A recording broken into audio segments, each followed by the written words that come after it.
adalah planet ketiga dari Matahari yang merupakan planet terpadat dan terbesar kelima dari 8 planet menurut ukuran dan massa dalam tata surya. Bumi biasa disebut dengan planet biru yang terbentuk melalui proses pemadatan dan perubahan bentuk dari spiral gas menjadi bentuk bola padat selama kurang lebih 10-20 juta tahun. Bumi terbentuk sekitar 4,54 miliar tahun yang lalu. Bumi tergolong planet kebumian yang umumnya terdiri dari bebatuan, bukannya raksasa gas seperti planet Jupiter. Putaran bumi pada sumbunya miring 23,4 derajat dari bidang orbit yang menyebabkan perbedaan musim di permukaan bumi dengan periode 1 tahun tropis atau sama dengan 365,24 harinya matahari. Bulan adalah satu-satunya satelit alami bumi. Interaksi gravitasi antara bulan dengan bumi merangsang terjadinya pasang surut air laut, menstabilkan kemiringan sumbu, dan secara bertahap memperlambat rotasi bumi. Bumi adalah tempat tinggal bagi jutaan makhluk hidup, termasuk manusia. Sumber dalam mineral bumi dan produk-produk biosfer lainnya berperan penting terhadap penyediaan sumber daya untuk mendukung populasi manusia global. Wilayah bumi yang dihuni manusia yang dikelompokkan menjadi 200 negara berdaulat yang saling berinteraksi satu sama lain melalui diploma, pelancongan, perdagangan, dan aksi militer. Kehidupan di bumi pertama kali muncul pada 4,28 miliar tahun yang lalu setelah samudera terbentuk 4,41 miliar tahun yang lalu. Kehidupan hadir dalam berbagai bentuk organisme di bumi seperti tumbuhan, hewan, fungsi, protista, arkea, dan bakteri. Organisme hidup mengalami metabolisme, mempertahankan homeostasis, memiliki kemampuan untuk tumbuh, menanggapi rangsangan, berproduksi, dan melalui seleksi alam yang beradaptasi dengan lingkungan mereka dalam generasi berturut-turut. Organisme hidup yang lebih kompleks dapat berkomunikasi melalui berbagai cara. Sifat-sifat umum dari organisme ini yaitu sel berbasis karbon dan air dengan organisme kompleks dan informasi genetik yang bisa diwariskan. Sejak awal, organisme di bumi telah mengalami perubahan lingkungan dalam skala waktu cukup panjang. Lapisan bumi ada 3 bagian utama, yaitu litosfer. Litosfer adalah struktur batuan keras yang membentuk kulit bumi.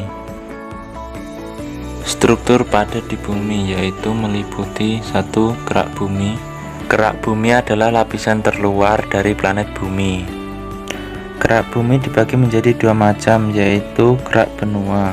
Kerak benua adalah lapisan batuan beku yang membentuk benua dan daerah dangkal dasar laut di dekat pantai.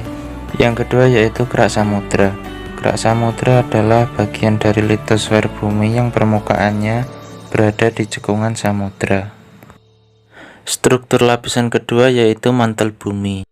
Mantel bumi merupakan lapisan paling tebal dengan ketebalan mencapai 2900 km. Lapisan ini juga disebut lapisan astenosfer karena fungsinya yaitu untuk melindungi inti bumi. Pada lapisan ini terdapat 2 jenis mantel, yaitu mantel atas dan mantel bawah. Suhu di mantel bumi diperkirakan mencapai 3000 derajat Celcius. Struktur lapisan ketiga yaitu inti bumi. Inti bumi adalah pusat dari planet bumi yang berbentuk padat dengan ketebalan sekitar 1250 km. Suhu di inti bumi mencapai 5000 hingga 6000 derajat Celcius. Inti bumi terbagi menjadi 2, yaitu inti luar yang bersifat seperti cairan pekat dan inti dalam, pekat tetapi menyerupai padatan. Lapisan bumi yang kedua yaitu hidrosfer. Hampir 70% permukaan di bumi ditutupi oleh air. Hidrosfer adalah permukaan air yang menutupi bumi. Air adalah sumber kehidupan yang paling penting bagi seluruh makhluk yang ada di bumi. Beberapa fungsi air diantaranya yaitu fungsi air bagi tumbuhan adalah untuk membantu proses berfotosintesis. Fungsi air bagi manusia adalah untuk menjaga metabolisme di dalam tubuh. Lapisan bumi yang ketiga yaitu atmosfer. Atmosfer memiliki beberapa lapisan yang berfungsi untuk melindungi bumi dari ancaman yang berasal dari luar angkasa. Lapisan atmosfer bumi yang pertama yaitu troposfer. Lapisan ini terbentang mulai dari permukaan bumi sampai ketinggian sekitar 0 sampai 10 km. Kandungan troposfer mencakup lebih dari 75% massa gas, air, dan debu dari keseluruhan lapisan atmosfer. Troposfer merupakan tempat terjadinya perubahan cuaca. Peningkatan suhu troposfer sangat dipengaruhi oleh pemanasan global. Lapisan ini berada pada level yang terendah. Campuran gasnya paling ideal untuk menopang kehidupan di bumi. Lapisan atmosfer bumi yang kedua yaitu stratosfer. Lapisan ini dimulai dari 10 hingga 50 km di atas lapisan troposfer. Kondisi lapisan stratosfer sangat dingin dan kering. Fenomena alam yang terjadi di lapisan stratosfer ialah pembentukan awan sirus. Suhu lingkungan sangat dingin menyebabkan awan sirus terbentuk dari kristal es.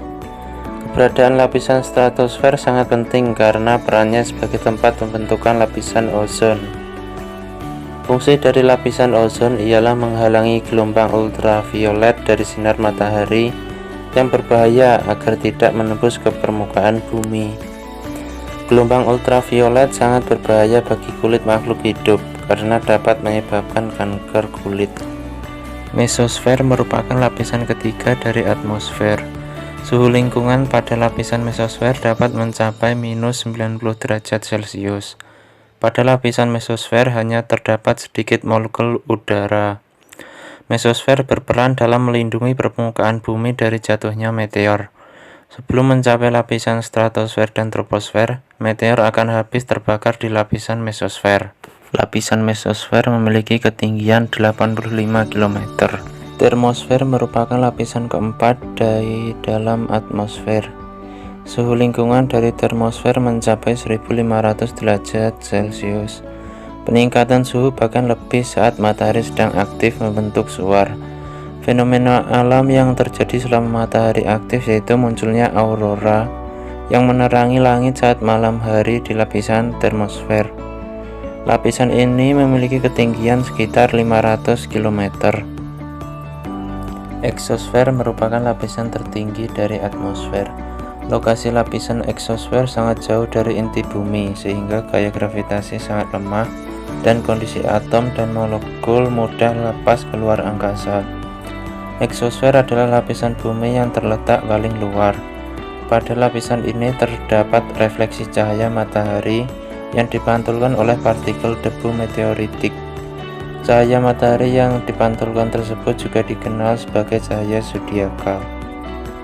Ekologi adalah cabang ilmu biologi yang mempelajari interaksi antara makhluk hidup dengan makhluk hidup lainnya dan juga dengan lingkungan sekitar. Dalam ilmu lingkungan, ekologi dijadikan sebagai ilmu dasar untuk memahami interaksi di dalam lingkungan.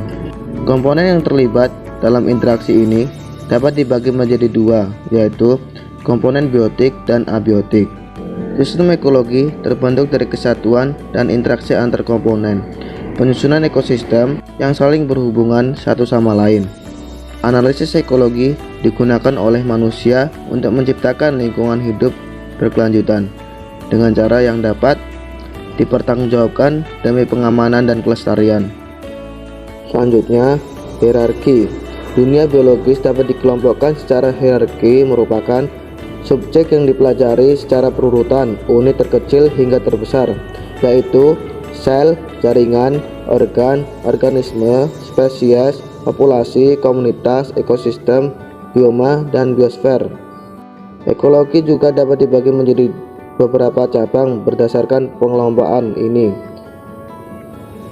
Di atas tingkat organisme individual, misalnya ekologi populasi, ekologi komunitas, dan ekologi ekosistem. Populasi diartikan sebagai semua organisme dari spesies yang dapat sama yang hidup di tempat dan waktu yang sama. Komunitas adalah semua populasi dari 2 spesies organisme atau lebih yang hidup di tempat dan waktu yang sama. Ekosistem yaitu semua makhluk hidup, biotik, dan benda mati, tak hidup atau abiotik, yang merupakan di tempat yang sama. Bioma yakni sekelompok ekosistem yang serupa yang memiliki sifat lingkungan fisik yang sama. Yang terakhir, biosfer merupakan keseluruhan ekosistem di bumi. Dua komponen yang terlibat dalam interaksi antara makhluk hidup dengan lingkungannya, yaitu komponen hidup disebut komponen biotik atau faktor biotik, dan komponen tak hidup disebut faktor abiotik. Semua jenis makhluk hidup dengan berbagai perannya merupakan komponen biotik, termasuk patogen dan parasit penyebab penyakit. Komponen abiotik merupakan penyusunan oksigen yang berupa benda-benda tak hidup, misalnya air, udara, cahaya, suhu, kelembapan, atmosfer, tanah, dan keasaman. Di lingkungan laut, keasinan kadar oksigen, keterjenihan air, dan energi matahari juga termasuk komponen abiotik yang mempengaruhi organisme di dalamnya. Selanjutnya, keanekaragaman hayati. Keanekaragaman hayati menggambarkan keanekaragaman kehidupan mulai dari gen hingga ekosistem. Keanekaragaman hayati mencakup setiap tingkah organisme biologis, misalnya keanekaragaman spesies, keanekaragaman ekosistem, dan keanekaragaman genetik. Para ilmuwan tertarik pada keanekaragaman ini merupakan proses ekologi yang kompleks yang beroperasi di tingkat dan di antara tingkat masing-masing. Keanekaragaman hayati memainkan peran penting dalam layanan ekosistem yang meningkatkan kualitas hidup manusia. Keanekaragaman hayati, khusus keanekaragaman spesies dan ekosistem, saling memengaruhi. Perubahan lingkungan dapat mengakibatkan hilangnya keanekaragaman hayati, sehingga kestabilan perlu dijaga.